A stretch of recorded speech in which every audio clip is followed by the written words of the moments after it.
Good evening, all of you.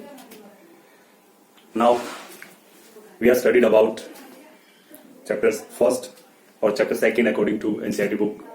जो पुरानी book है उसमें सेकंड चैप्टर है और अभी ये this is the first chapter for you. इससे पहले क्या होता था कि सॉलिड स्टेट एक चैप्टर होता था.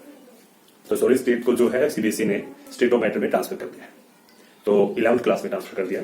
अभी जो ये चैप्टर है सॉल्यूशन है, ये मान के चलो कि आपका ये फर्स्ट चैप्टर है. और सॉल्यूशन में कुछ ऐसा पार्ट है जो आप पहले भी पढ़ चुके हो, जैसे बेसिक कंसेप्ट ऑफ केमिस्ट्री में आप quantitative analysis of the solution आपने पढ़ा है. हम स्टार्ट कर रहे हैं सॉल्यूशन से रिलेटेड कुछ बेसिक बातें और उसके बाद सॉल्यूशन की जो एक एक्चुअल जो कॉन्सेप्ट है उसके बाद आएगा. पहले हम सॉल्यूशन का कुछ बेसिक कॉन्सेप्ट को कंप्लीट कर रहे हैं. Solution made up of two components. One is which dissolve, and second component is in which dissolve. Which dissolve और in which dissolve. हमेशा हम इन टू वर्ड्स के का यूज करके ही हम उसको सॉल्यूशन को रिप्रेजेंट करेंगे. Which dissolve, that part is called solute, और in which dissolve, that part is called solvent. In which dissolve. Most probably हम जब टाइप ऑफ सॉल्यूशंस की बात करते हैं और सॉल्यूशन की कुछ प्रॉपर्टीज की बात करते हैं तो 9th क्लास में भी आपने स्टेट ऑफ मैटर और मैटर इन और सराउंडिंग वाले चैप्टर आपने पढ़े हैं. तो उसको अगर हम ध्यान में रखें तो हम एक मिक्सचर को टू टाइप्स में डिवाइड करते हैं. मैं उसी को फॉलो करते हुए आगे बढ़ रहा हूं अभी कि जो एक्चुअली में सॉल्यूशन जो होता है वो मिक्सचर ही होता है और मिक्सचर्स जो होते हैं वो टू टाइप्स के होते हैं. One is homogeneous mixture and second is heterogeneous mixture. Homogeneous का मतलब यहां पर हम बाद में समझेंगे. होमोजीनियस मिक्सचर्स किसको कैटेगराइज करते हैं, सॉल्यूशन को. और हेटेरोजीनियस मिक्सचर्स किसको कैटेगराइज करते हैं, one is collider and second is suspension. Collider and suspension. ठीक है, कुछ ये पहले बता देता हूं यहां पर कि सरफेस केमिस्ट्री में सस्पेंशन और कोलाइडर के बारे में आप पढ़ोगे. अभी आप किसके बारे में पढ़ रहे हो, सॉल्यूशन के बारे में आप पढ़ रहे हो. मैं छोटी सी बात है कि पार्टिकल का साइज ग्रेटर देन 1000 नैनोमीटर है.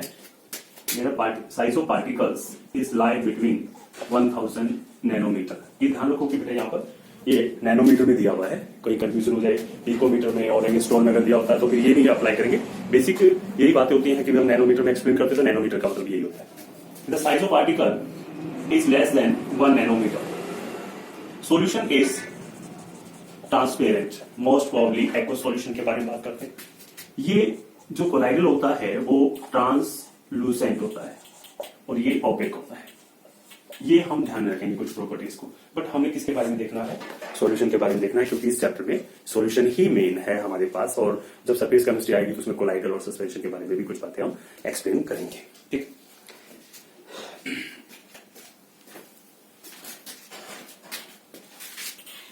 एक आपने पढ़ा होगा कि होमोजीनियस मिक्सचर और हेटेरोजीनियस मिक्सचर का मतलब होता है, अगर किसी ने बोल दिया कि what do you mean by homogeneous mixture, इसका मतलब क्या है. If particles of solute uniformly distributed या dissolved throughout the solution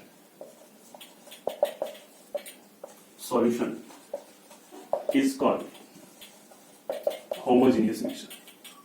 इसको homogeneous mixture बोलेंगे. Heterogeneous mixture इसके अपोजिट हो जाएगा, non uniform throughout the solution या mixtures. Non uniformly throughout the solution. ठीक है, जिससे मिल्क हो गई, टी हो गई. ठीक है, और बहुत सारे हैं हम मिक्सचर्स के. ऑइंटमेंट, जितने भी ऑइंटमेंट होते हैं सारे हेटेरोजीनियस मिक्सचर्स होते हैं जिनमें पार्टिकल का साइज जो है 1 नैनोमीटर से ज्यादा बन जाता है तो उनको सभी को हम क्या बोलते हैं, हेटेरोजीनियस मिक्सचर बोलते हैं. Now we will discuss about the types of solution.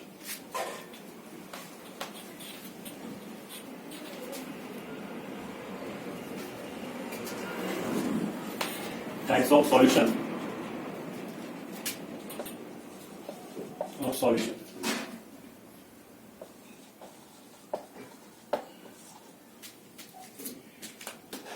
First है on the basis of type of solvent, solvent के बेस के ऊपर हम बोले aqueous and non aqueous solution. एक एक्वस होता है, एक नॉन एक्वस सॉल्यूशन होता है। सेकंड इज अमाउंट के ऊपर अगर हम बात करें, ठीक है, जब हम अमाउंट के ऊपर बात करेंगे तो one is saturated solution and second is unsaturated solution. Third is on the basis of quantity of solvent, one is standard solution and second is non standard solution, standard and non-standard solution. First type हमने aqueous, non-aqueous, saturated, unsaturated, and fourth is ideal, non-ideal solution, ideal and non-ideal solution. अगर हम types की बात करें तो हम इतने types में इसको डिवाइड कर सकते हैं सॉल्यूशन को, aqueous, non-aqueous, saturated, unsaturated, standard, non standard, ideal, non ideal. और हम इनकी एक शॉर्ट में हम थोड़ी सी बात करें तो अगर किसी कोई भी सॉल्यूशन है जिसमें सॉल्वेंट एज ए वाटर ले लिया गया है, water is used as a solvent, that solution is categorised as the aqueous solution. If other than water, anything, any compound, benzene, any petroleum product, ether, alcohol, they are used as a solvent for making the solution. That solution is called the non-aqueous solution या alcoholic solution. Alcohol is used as a solvent. बहुत सारे cough syrup होते हैं, बहुत सारी medicine होती हैं जो पीडियाट्रिक्स, जो बच्चों की मेडिसिन होती हैं, उनमें सॉल्वेंट की फॉर्म में यूज होता है। और आप लोगों ने देखा कि अभी कोरोना इन्फेक्शन जो हो रहा है उसमें सैनिटाइजर यूज करते हैं, तो सैनिटाइजर की जगह सैनिटाइजर जो बनाया जाता है उस सैनिटाइजर में सॉल्वेंट जो है अल्कोहल का कुछ पार्ट यूज किया जाता है, तो यानी अल्कोहल भी एक सॉल्वेंट की फॉर्म में यूज हो सकता है। तो एक्वस और non aqueous is a simple concept जो आपने पहले पढ़ा हुआ है। इसमें लिखिंग you water as solvent other than water, यहां पर शॉर्ट में लिख देंगे other than water used as solvent. Now next जो पार्ट है हमारा सैचुरेटेड एंड अनसैचुरेटेड सॉल्यूशन, ठीक है। सैचुरेटेड और अनसैचुरेटेड आप लोगों ने जैसे कि हाइड्रोकार्बन का चैप्टर पढ़ा है, और हाइड्रोकार्बन में जब आप जीओसी पढ़ते हो, जनरल ऑर्गेनिक केमिस्ट्री पढ़ते हो, तो उसमें टाइप ऑफ हाइड्रोकार्बन्स आते हैं। तो जब टाइप ऑफ हाइड्रोकार्बन्स जब आप पढ़ रहे हो तो उसमें आप लोगों को समझाया जाता है, बताया जाता है कि सैचुरेटेड हाइड्रोकार्बन होते हैं और अनसैचुरेटेड हाइड्रोकार्बन होते हैं। सैचुरेटेड और अनसैचुरेटेड ये जो है सिंपल वर्ड्स जो है यूज किए जाते हैं, हर एक चीज के लिए यूज करते हैं। मान लो आप क्रिकेट खेलने के लिए किसी ग्राउंड में गए और उस ग्राउंड में जो है 5 टीम्स जो है पहले से ही क्रिकेट खेल रही है, पहले से ही वो पूरा भरा हुआ है, वहां पर आपको क्रिकेट खेलने की जगह नहीं मिली है, तो दैट ग्राउंड इज सैचुरेटेड। मान लो आपके जो है रूम है, क्लास रूम है, उसके अंदर जो है 20 टेबल्स हैं और एक टेबल के ऊपर जो है 2 स्टूडेंट्स की सीटिंग है, तो अगर वहां पर 40 स्टूडेंट पहले से बैठे हुए हैं तो that room is saturated room. हम ये बोल देंगे कि वो रूम क्या है, सैचुरेटेड रूम है। अगर मान लो 40 स्टूडेंट वहां पर नहीं बैठे हुए हैं तो वहां पर क्या है, 39 स्टूडेंट बैठे हुए हैं, तो ये क्या है, अनसैचुरेटेड रूम है, ठीक है। तो सैचुरेटेड अनसैचुरेटेड का मतलब जहां पर एडिशन नहीं हो रहा हो। आपने हाइड्रोकार्बन में एक सिंपल सैचुरेटेड और अनसैचुरेटेड से पढ़ा था, तो आपने एक अनसैचुरेटेड की जो डेफिनेशन और सैचुरेटेड की जो डेफिनेशन आई थिंक आप लोगों ने पढ़ी होगी, उसमें लिखा है no addition reaction take place with that hydrocarbon, ठीक है। उस हाइड्रोकार्बन के साथ कोई एडिशन रिएक्शन नहीं हो सकती, तो that hydrocarbon categorised as saturated hydrocarbon, ठीक। तो आप लोगों ने सैचुरेटेड और अनसैचुरेटेड की डेफिनेशन आपने पहले से पढ़ी हुई है, तो उसको आई थिंक ये आपने नोट कर लिया होगा और मैं आपको आगे बताता हूं। तो बेटा क्या है कि इसमें सिंपल है सैचुरेटेड सॉल्यूशन और अनसैचुरेटेड सॉल्यूशन को जब हम एक्सप्लेन कर रहे हैं, तो मैं पहले जो है सैचुरेटेड को एक्सप्लेन कर देते हैं। Saturated solution, the state of solution और solution at given temperature, the equilibrium established between solute, solvent and solution. That state of solution is known as saturated state and solution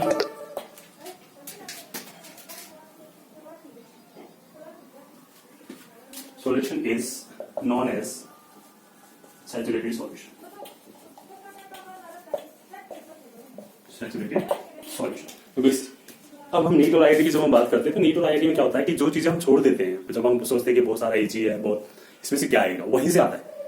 NEET और IIT में ये मान के चलो बेटा कि भी जो टॉपिक हमें ये लगता है कि इजी है और इसमें से नहीं आएगा, मैं आप ये मान के चलो, आप ये सोचो कि भी 2019 में जो पेपर था, तो हम बोलते हैं कि भी जो केमिस्ट्री इन एवरीडे लाइफ है, एनवायरमेंटल केमिस्ट्री है और बायोमोलिक्यूल है, केमिस्ट्री इन एवरीडे लाइफ है और पॉलीमर है, ये जो चैप्टर्स हैं ये बहुत इजी चैप्टर्स हैं और इनको टीचर्स भी कहते हैं कि ये विद इन 1 आवर का चैप्टर है और कंप्लीट हो जाएगा। और हम बोलते हैं कि thermodynamic that is very hard and equilibrium बहुत ज्यादा हार्ड होता है, तो उसको हम बहुत ज्यादा टाइम देते हैं। तो एनवायरमेंटल केमिस्ट्री से भी एक क्वेश्चन आया हुआ है और थर्मोडायनेमिक में से भी एक क्वेश्चन आया हुआ है, जो कि थर्मोडायनेमिक को हम ज्यादा टाइम देते हैं, एनवायरमेंटल केमिस्ट्री को हम टाइम देते हैं। आपके जो 12th में अगर हम चैप्टर्स की बात करें तो 12th में जो चैप्टर है डी&एफ और कोऑर्डिनेशन कंपाउंड, इनमें से 4 क्वेश्चन आए हुए थे नीट में लास्ट ईयर। वही मेंस में आता है, मेंस में भी सेम ही रहता है, ठीक है। चैप्टर को, हर एक चैप्टर को इक्वली इंपोर्टेंस दें, चाहे वो इजी है, हार्ड है। तो वो जो बायो में आप बायोमोलिक्यूल पढ़ते हो that is different from which is studied in the chemistry. तो सैचुरेटेड सॉल्यूशन क्या होता है, स्पेशल बात इसमें ये बताई गई है, इक्विलिब्रियम एस्टेब्लिश यहाँ पर एक तो गिवन टेम्परेचर पे और equilibrium establish between solute, solvent and solution. This is very important. हम इसकी डेफिनेशन ये देते थे कि भी the temperature, the state of solution at which no more solute can dissolve. Solute can be dissolved.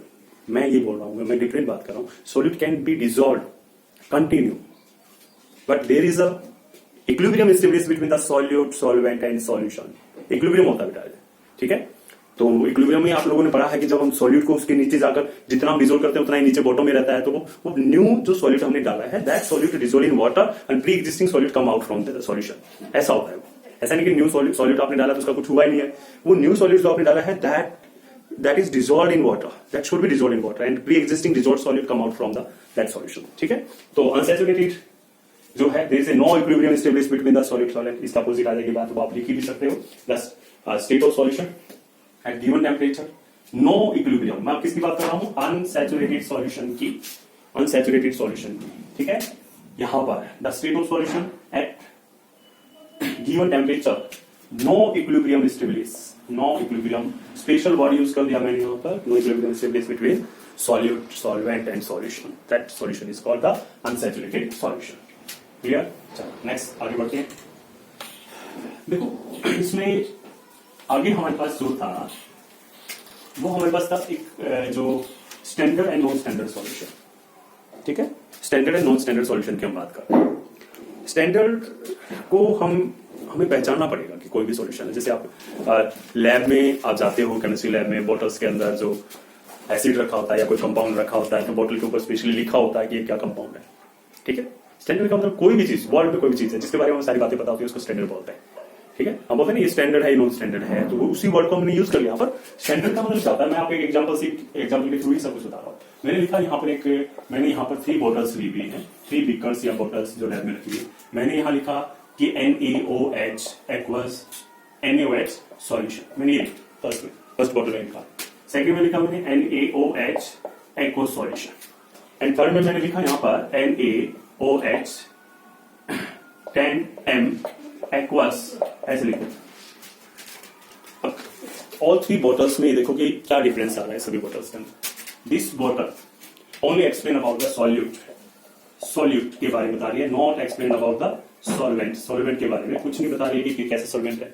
This bottle explain about the solute के बारे में बता रही है और सेकंड क्या बता रही है, सॉल्वेंट के बारे में भी बता रही है, ठीक है। एंड थर्ड बॉटल सॉल्यूट के बारे में भी बता रही है बेटा, सॉल्वेंट के बारे में भी बता रही है और सॉल्यूट की क्वांटिटी भी बता रही है, क्वांटिटी ऑफ सॉल्यूट, यानी हम बोलेंगे amount of solute and solvent. अब more informative, first bottle, second bottle and third bottle, which is more informative? This bottle is more informative and this solution present in this bottle is standard solution. This solution is partially standard solution. ये partial standard solution है और इसमें information हमें सबसे कम मिल रही है। ये जो हुआ है, ये जो सॉल्यूशन है, this solution is non standard solution, ये नॉन स्टैंडर्ड सॉल्यूशन, ठीक है। तो आई थिंक आप लोगों को समझ में आ गया होगा कि स्टैंडर्ड सॉल्यूशन और नॉन स्टैंडर्ड सॉल्यूशन क्या होता है। Standard solution is that solution, more informative solution, जिसके बारे में हम ज्यादा जानते हैं, उस सॉल्यूशन को हम क्या बोलते हैं, स्टैंडर्ड सॉल्यूशन बोलते हैं। सॉल्यूशन को जब भी हम उसके अमाउंट को कैलकुलेट करते हैं तो अमाउंट को कैलकुलेट करने के लिए 10 m is molarity of 10 that, उसकी मोलरिटी क्या होती है 10 होती है। एक बात और मैं साथ ही साथ में मैं आपको बता दूं कि this is the non standard solution, this is the standard solution. When the non standard solution is converted into standard solution, that process is called titration. उस प्रोसेस को हम टाइट्रेशन बोल देंगे, जो आपने 11th क्लास में कहा किया है, एसिड बेस टाइट्रेशन सॉल्यूशन।